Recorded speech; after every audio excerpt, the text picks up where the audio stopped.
каждой области.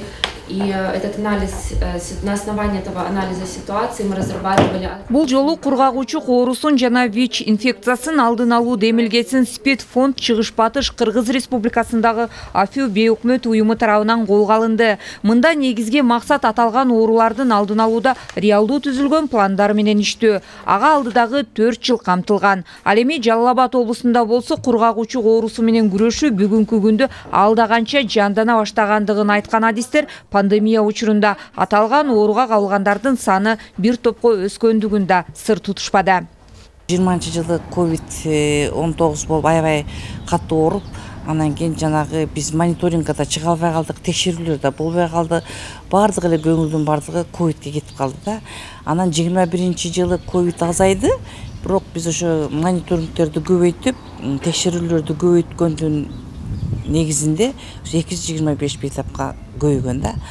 Ал эми мына 3 айлыктыкын айтып өтсөм, 3 айда 3 ай боюнча 179 21-жылы табылса, ал эми 176 22-жылы 3 айда табылды да. Ал эми ВИЧ инфекциясы 21-чи кылымдын чумасы деп бекеринен айтылбай келет. Ал дүйнө жүзүндөгү эң кооптуу жана адам өмүрүнө коркунуч жараткан жугуштуу оорулардын сап башында турат. СПИД менен күрөшүүдө Жалал Абад облусунда 20 жылдан бери ТАИС+2 коомдук уюму туруктуу иш алып барып келет. Биз буга чейин ВИЧ СПИД тууралуу элдерди коркутуп үркүтүү маалыматтарын таркатып келсек, азыркы учурда бул подход азыркы заманбап деңгээлге өзгөрдү десем жаңылышпайм да.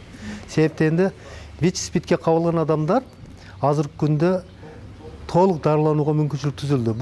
Булдан болсо бул биздин өкмөттүн, коомчулуктун, дүйнөлүк коомчулуктун жетишкендиктеринин бири деп эсептейм. Калктын саламаттыгы баарынан кымбат. Мына ошондуктан да элдин саламаттыгына залакасын тийгизчү жагдайлардын алдын алууда тийиштүү кызматтардын жүргүзгөн иши башкорунда. Ал эми аларды бир максаттын алдында жыйноодо мына ушундай жумушчу жыйындар, окутуулар албетте учуру келсе өзүнүн жемиштүү натыйжасын берерине шек жок.